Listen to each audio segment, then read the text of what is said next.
Türkiýanyň Istanbul şäherinde bir özbegi öldürmekde we başga bir türkmen raýatyny agyr yaralamakda guman edilýän iki türkmenstanly tutsak edildi. Bu barada Türkiýanyň media serişdeleri habar berýärler. Milliýet neşriniň 9 ýanwarda çap eden habaryna görä 1 ýanwarda saat 22:00 töwereginde Esenyurt etrawynyň ýaşaýjylary damagyndan pyçaklanan adamy görüp bu barada saglyk işgärlerine habar berýärler. Wakanyň bolan ýerine baran saglyk işgärleri tarapyndan 23 ýaşyndaky türkmenstanly Arslan Bakırköy Okuw we Derňöw keselhanasynyň reanimasiýa bölümine yerleşdirildi. 3 günden soň ol özüne geldi diýilip habarda bellenilýär. Aýdylmagyna görä şondan soňra türkmenstanly Arslan wakanyň bolan wagty Esenyurdyň Talat Paşa sewitindäki jaýda bir-birini tanaýan 5 dostuň arasynda dawa jenjeliň dörendigini aýtdy. Maglumata görä şonu ol özüniň hemde 23 ýaşyndaky Özbegistanly Olimbeýiň pyçaklanandygyny we onuň wakanyň bolan ýerinde ölendigini, özüniň bolsa yaraly ýagdaýda öýden çykyp gaçmagy başarandygyny gürrüň berdi. Bu aralykda 3 ýanwarda Türk polisiýasy Özbegistanly Olimbeýiň jesedini Istanbul'un Beylik düz etrawynda suwun kenarynda tapdy. Derňewçiler onuň garnyndan pyçaklanyp öldürilendigini anykladylar diýilip Milliýet neşriniň habarynda aýdylýar. Bu wakadan soň Türk polisiýasy Türkmenstanly 44 ýaşyndaky Bartalaw we onuň 44 ýaşyndaky aýaly Rozany hemde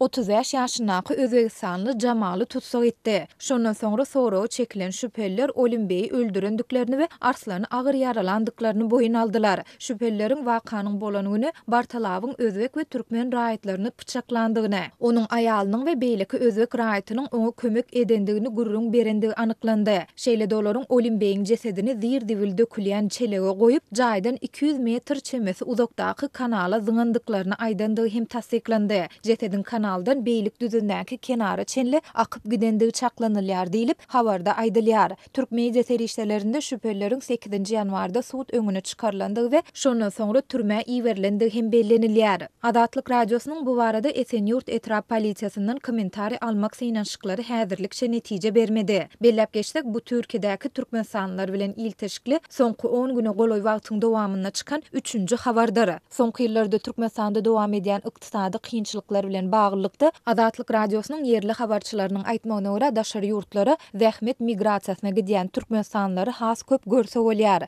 Türkmen häkimetleri bu maglumatlary ne tasdiklap ne de inkar edip çykyş edýärler. Bu barada ýurdun media serişdeleri hem dymýar.